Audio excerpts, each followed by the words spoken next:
화평하게 하는 자는 복이 있나니 그들이 하나님의 아들이라 이름을 받을 것이므로. 아멘. 경쟁하거나 다투는 대신에 평정하는 모습을 보여주는 너희는 복이 있다.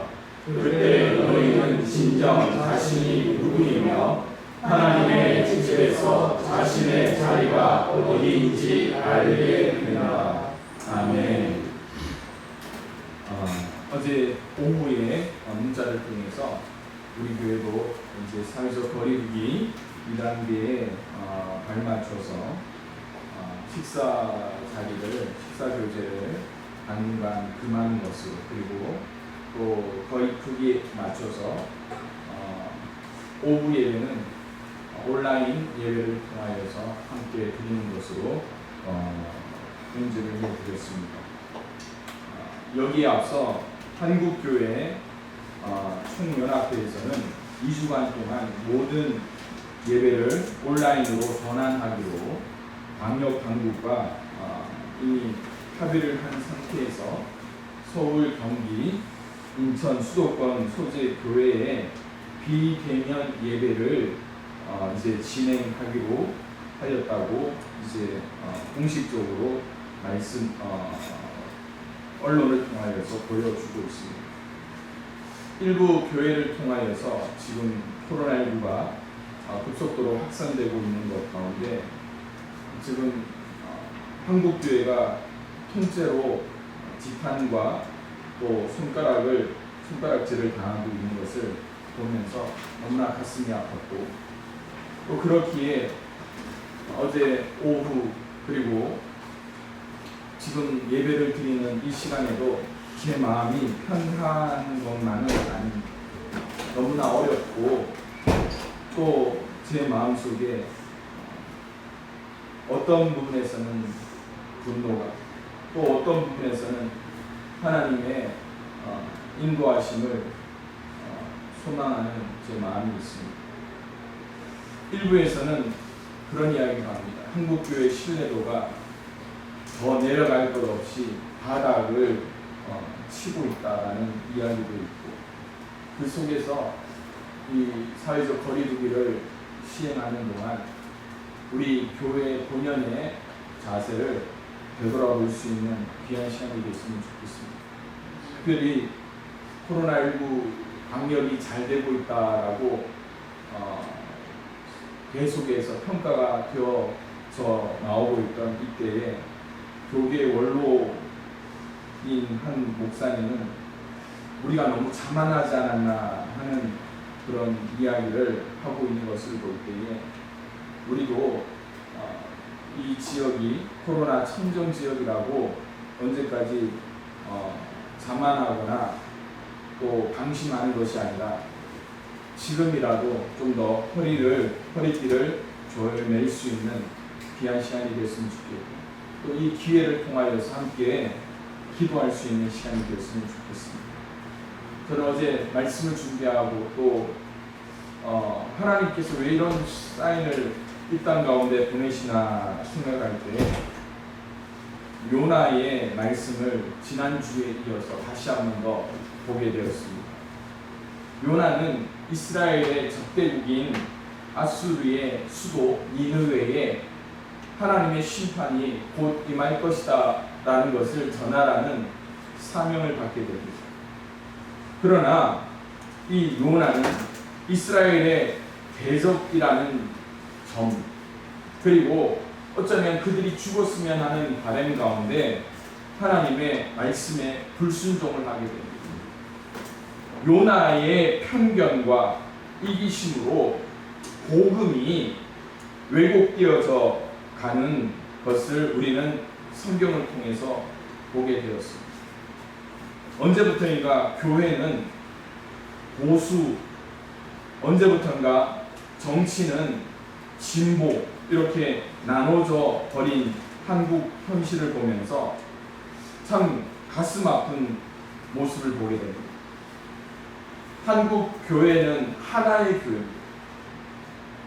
싫든 좋든 우리는 하나의 복음을 이야기해야 되는 복음 공동체임에도 불구하고 어디선가부터 잘못되었는지 우리는 편이 나눠지고, 한국이 언제부터 이렇게 되었는지, 이 니느웨 성을 향한 요나의 메시지를 통해서 우리는 다시 한 번 더 우리의 모습을 바라보게 되는 것입니다. 요나 3장 4절에서 8절까지 보면 요나가 그 니느웨 성에 들어가서 하루 동안 다니면서 외치고 전한 복음이 있습니다. 40일이 지나면 니느웨가 무너지리라. 그때 니느웨 사람들은 하나님을 믿고 금식을 선포하고 높고 낮은 자를 막론하고 굵은 베옷을 입었다고 이야기하고 있습니다. 그뿐만이 아닙니다. 사람뿐만 아니라 짐승이나 소떼나 양떼 이런 것들도 아무것도 입에 양식을 대지 말고 물도 대지 말라고 그들이 스스로 자성하고 하나님의 복음 앞에 나아갔던 모습을 우리는 요나서를 통해서 보게 되죠. 그때 여러분, 이 하나님의 말씀이 선포되어졌던 니느웨 땅에 어떤 일이 일어났는지 아십니까? 요나 3장 10절에 보니까 하나님이 그들이 행한 것, 곧 그 악한 길에서 돌이켜 떠난 것을 보시고 뭐라고 이야기합니까? 하나님이 뜻을 돌이키셨다라고 말씀하고 있습니다. 우리가 행할 것은 대적이 아닙니다.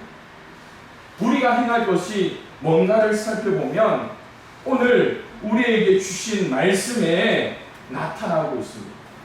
그 말씀이 뭔지 아십니까? 그것은 화평이라는 거예요. 화평. 우리가 화평을 통하여서 하나님 앞에 나아가야 한다는 거예요. 우리는 무엇 때문에 우리의 이야기를 내세우고 있나? 어쩌면 이 메시지 성경을 보면서 찔림이 너무나 많았다라는 거예요. 우리는 경쟁하려고 하잖아요. 남보다 앞서려고 하잖아요. 또 무엇합니까? 다투어서 실력을 안 되면 힘으로라도 이기려고 하는 것이 언제부턴가 한국 교회 안에 하나의 힘이 되어서 나타나고 있는 것을 보게 됩니다. 그럴 때 오늘 우리에게 주시는 이 마태복음 5장 9절의 메시지는 얼마나 중요한가를 한번 깨닫게 되는 것입니다. 그러기에 사랑하는 성도 여러분, 지금 우리 모두가 화평을 주시는 그 하나님의 마음을 던기보로 말미암아 코로나19 이 위기를 기회로 삼아서 이겨나갈 수 있는 저와 여러분들, 그리고 우리 양평교회와 한국교회가 될 수 있도록 여러분들이 함께 기도에 힘써 주시기를 주님의 이름으로 축원을 드립니다. 그래서 저는 오늘 화평케 하는 자는 복이 있나, 설교 제목을 통하여서 경쟁하거나 다투는 것이 아니라 협력하는 자는 복이 있나, 그것이 어떤 복인가를 우리는 함께 생각해 보기를 원합니다. 화평케 한다는 것이 뭡니까? 화평케 한다는 것은요, 평화를 만들기 위해 노력하는 사람이 되어야 한다는 의미가 말씀 가운데 나타나고 있습니다. 그러나 여전히 우리가 살아가고 있는 이 시대는요, 화평하자, 내가 먼저 손을 내밀면 어떻게 합니까? 손을 뿌리치는 것이 이 세상입니다. 그렇지 않습니까? 나한테 잘하면 저 사람은 내 편. 평소에 연락이 뜸하고 또 나와 의견이 맞지 않으면 뭐가 됩니까? 이렇게 되어버리는 것이 오늘날 현실입니다. 그래서 인간과 인간의 분쟁은 아주 약하고 미미한 것입니다. 그러나 이것이 좀 더 커지면 어떻게 됩니까? 국가와 국가 간의 전쟁이나 테러로 나타나게 되는 것입니다. 지금 우리가 닥치고 있는 코로나19와 같은 이 환경, 질병의 재앙에 나타나는 화평이 깨어진 것도 우리는 마음속으로 생각해야 되는 시기입니다. 지금 남극, 북극에 만년설 빙하가 녹아가고 있다잖아요.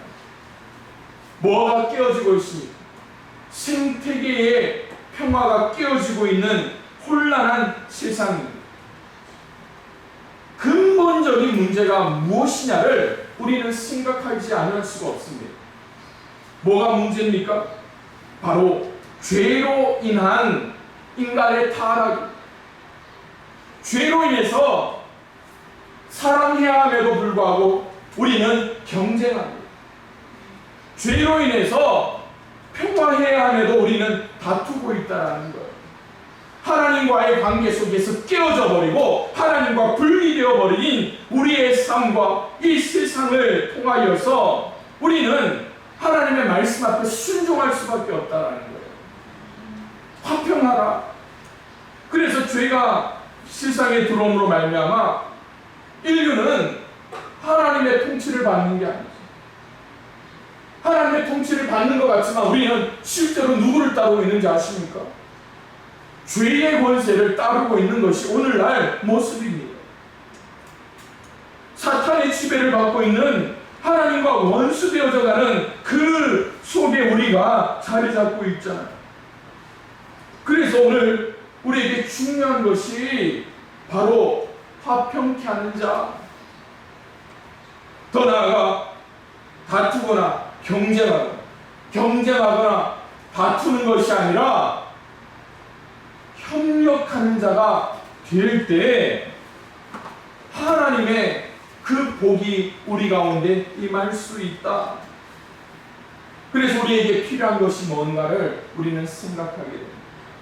그래서 첫 번째, 저와 여러분들이 하나님 앞에 쓰임받고 협력하는 자 되기 위해서 깨달아야 할 것이 있습니다. 그 첫 번째가 화평을 깨는 것이 무엇인지 여러분 찾을 수 있어야죠. 근원이 무엇인지 해결할 수가 있다는 거예요. 성도의 특권이 뭡니까?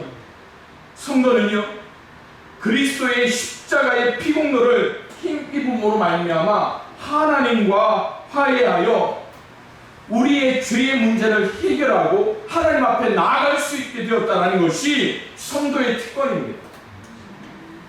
다른 특권이 있는 것이 아니에요. 여러분 그렇지 않습니까? 여러분들이 세상에 나가서 여러분들을 소개할 때 어떻습니까? 이 사장님, 김 사장님, 이 회장님, 어느 회사 과장님, 부장님, 대표님 이렇게 이야기하는데 어디 나가서 나는 어느 교회 집사입니다. 여러분 이야기하면 세상 사람들 뭐라고 이야기할까요? 콧방귀 낍니다. 그러나 여러분 우리 가운데 세상이 알 수도 없고 줄 수 없는 특권이 뭔지 아십니까? 나에게는 예수의 십자가의 권세가 있다라는 거예요. 하나님의 그 은혜의 권세가 있다라는 것이 우리 가운데 가장 큰 특권이 아닙니까? 그러기에 세상에서는 무엇을 가지고 자기의 이름을 내세우려고 합니까? 자기가 가지고 있는 것을 극대화하려고 합니다. 예를 들어서 여러분 지금 긴 장마와 폭우 피해를 입은 사람들이 너무나 많기 때문에 여러분 TV 상단에 보면 뭐가 있습니까? 네, 어려운 이웃을 돕시다. 전화 한 통에 3,000원. 전화 한 통만 하면 3,000원이 적립이 되는 거죠. 그런데 여러분 그런 이름도 왼손이 하는 일이 오른손이 모르게, 오른손이 하는 일을 왼손이 모르게 하는 사람도 많지만 대부분의 사람들은 어떻게 할까요? 많은 사람들이 아니라 자기의 이름을 내세우려는 사람들은 어떻게 하는지 아십니까? 뭐 언론을 통하여서 얼마가 자기의 이름을 통하여서 나갔는지를 내세우려는 사람들이 있습니다. 물론 그것이 나쁘다라는 게 아니에요. 그런데 그 있는 것에 대해서 내세우고 자랑하려는 마음들이 세상에는 얼마나 많은지 모릅니다. 그러면 교회는 어떻게 해야 될까요? 교회는 특별히 제가 그런 이야기를 많이 하잖아요.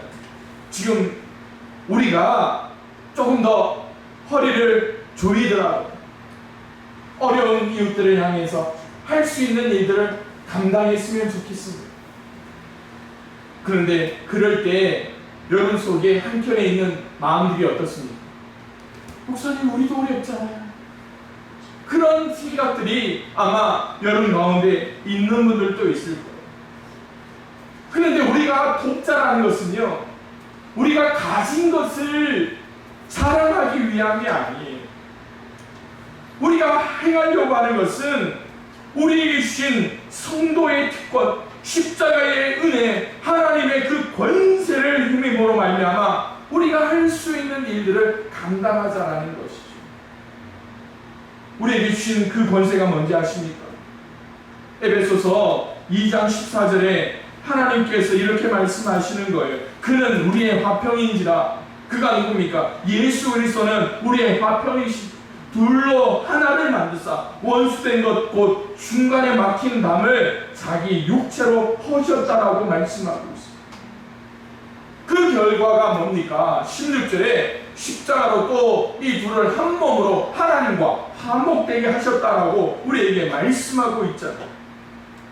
예수님의 사역이 곧 우리의 사역이 되고 교회의 사역이 되어갈 때 우리가 이 세상에서 여러분 예수 믿는 것에 대해서 뭐라고 안 해도 사람들은 인정하게 될 수밖에 없다. 지금 앞서 제가 서론을 통하여서 말씀드렸던 지금 일련의 사건들을 통하여서 교회의 명예가, 아니 한국교회가 바닥을 치고 있잖아요. 이럴 때 우리의 화평이 무엇 때문에? 여러분, 우리의 이름이 바닥이 치는 것이 아니에요. 예수의 권세가 바닥을 치고 있다. 우리는 기도할 때 뭐라고 합니까? 우리의 삶을 통하여서 예수님을 십자가에 못 박지 않게 해달라고 우리는 늘 기도하잖아요. 우리의 입으로는 예수를 십자가에 못 박지 않게.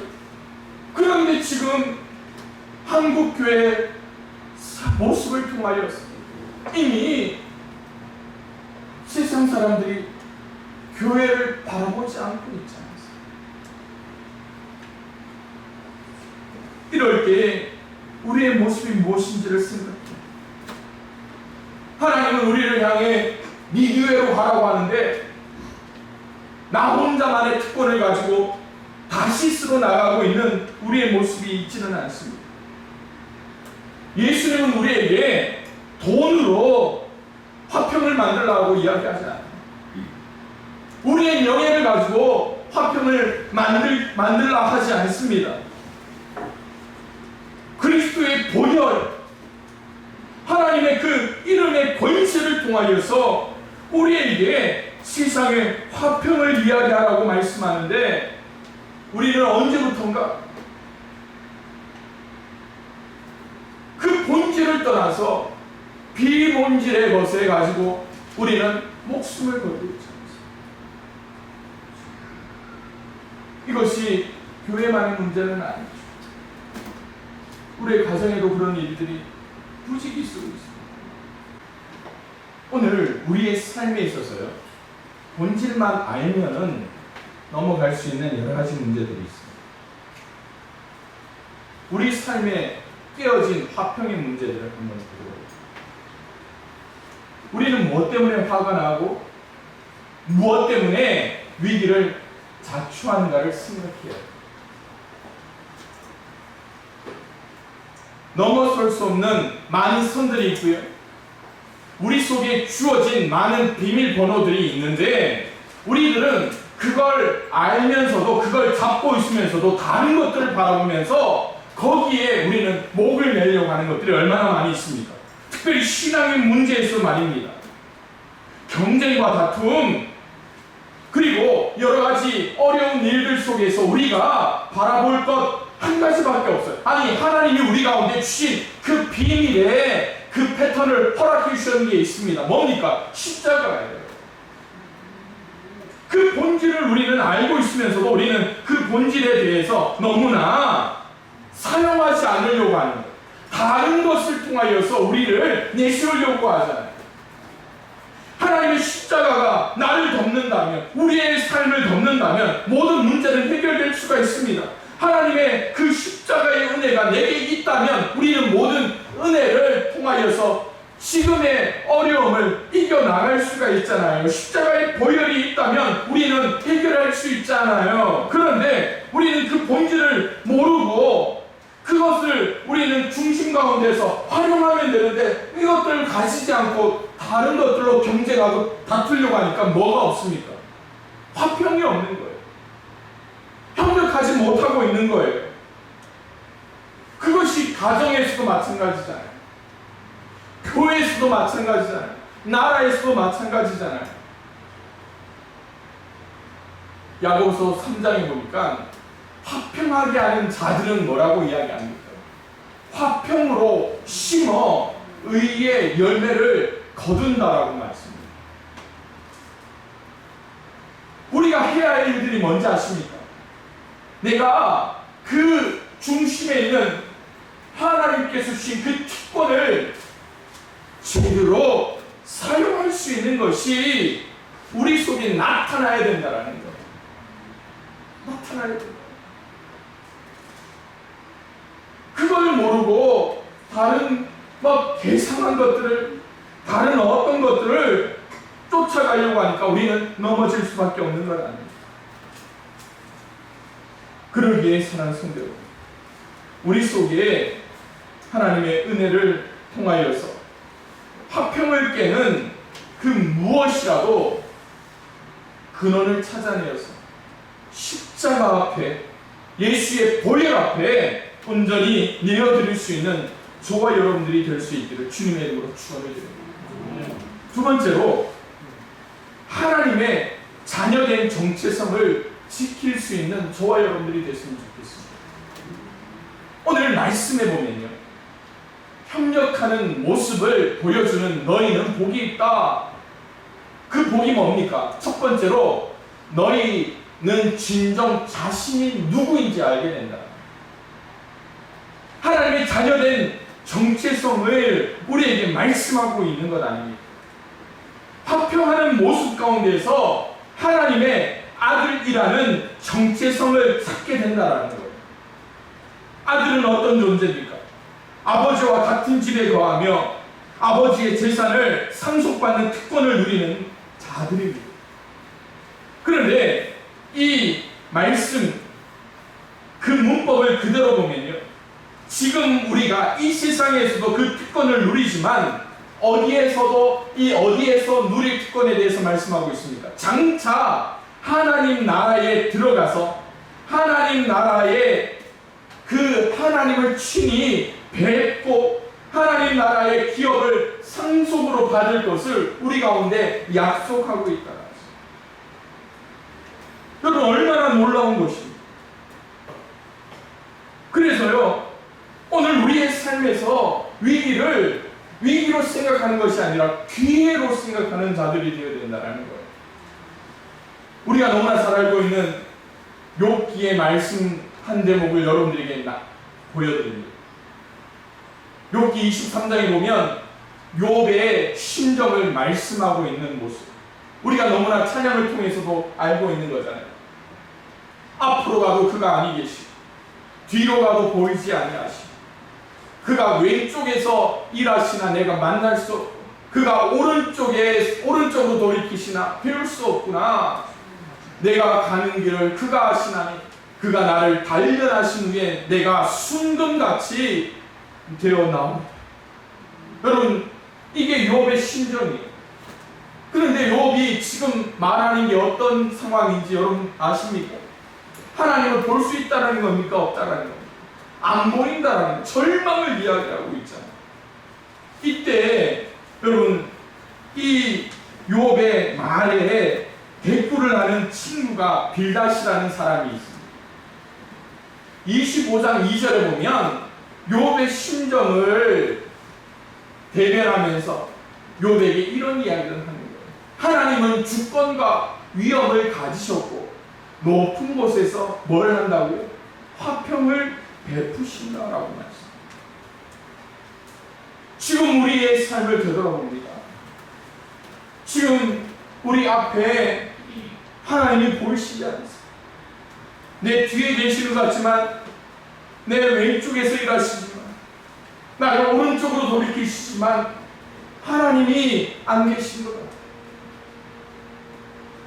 지금 우리의 상황이 바로 그럴 거예요. 코로나로 인해 앞으로 나아갈 수도 없습니다. 코로나로 인해 뒤를 되돌아보니까 더 암담해요. 왼쪽에서 오른쪽에서 우리를 잡아줄 사람이 없어요. 특별히 농사를 짓는 여러분들의 삶을 한번 되돌아보십시오.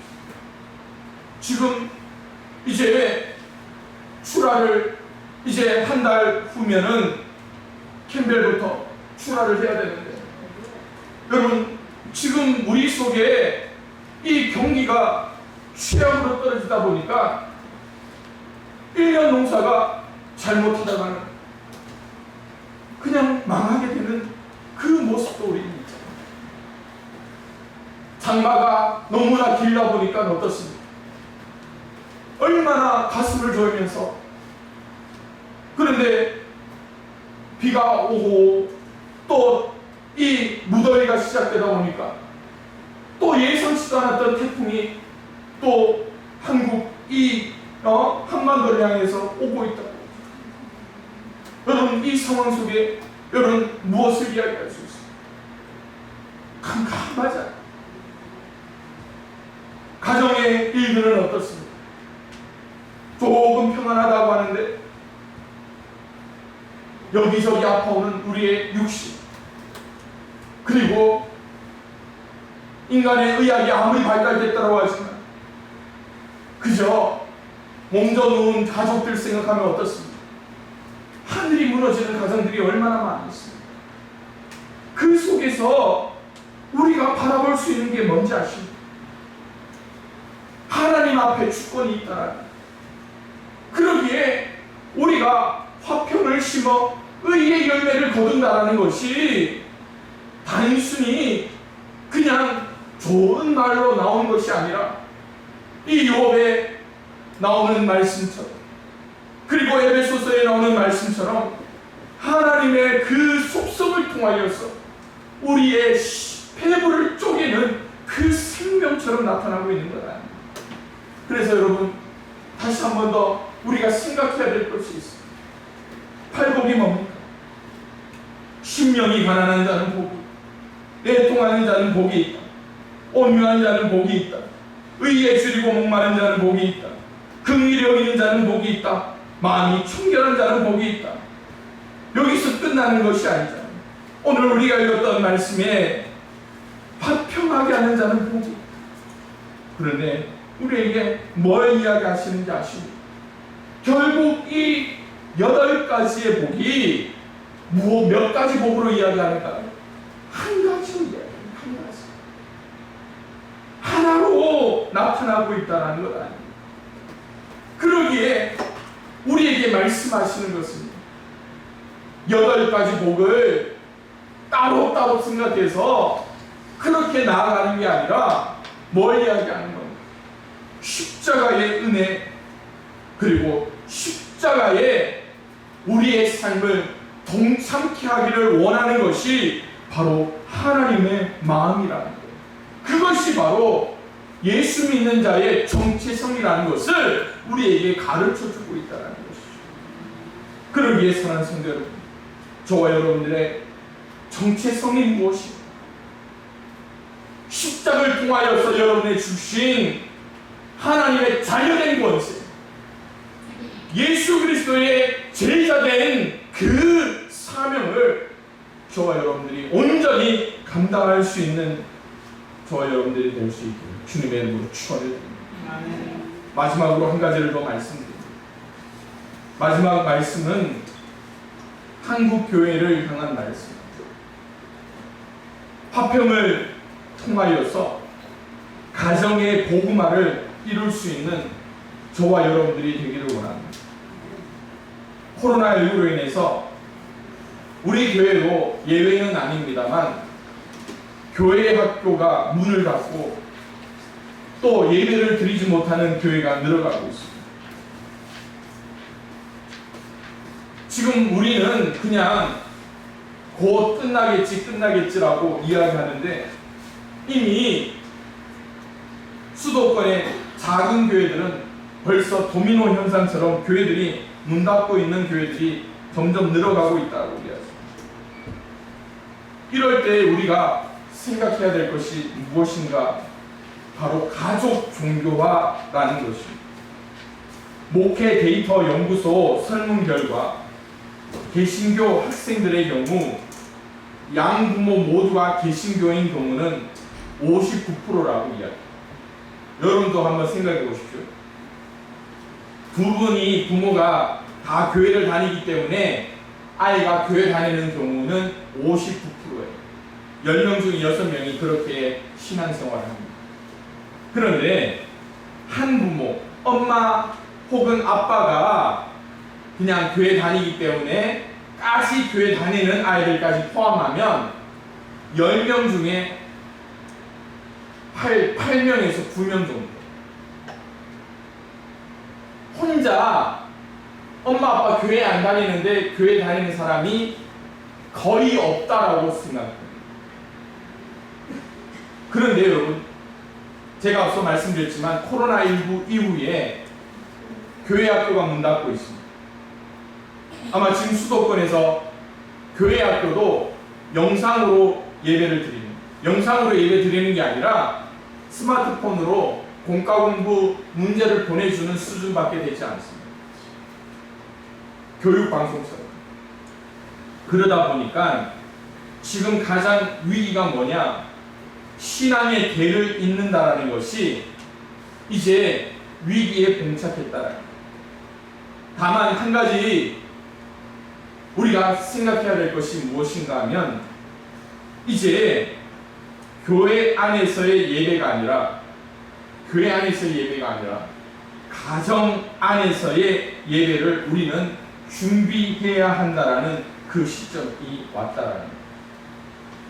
이전 같은 경우에는 3대, 4대가 살면서 같이 농사를 지었기 때문에 그냥 그것이 당연한 것처럼 여겨졌지만 이제 아빠, 엄마의 세대와 자녀의 세대는 이미 다른 세대처럼 나타나고 있는 시대이기 때문에 이 가정 복음화라는 것이 어떤 의미인가를 여러분들은 생각해야만 한다는 거죠.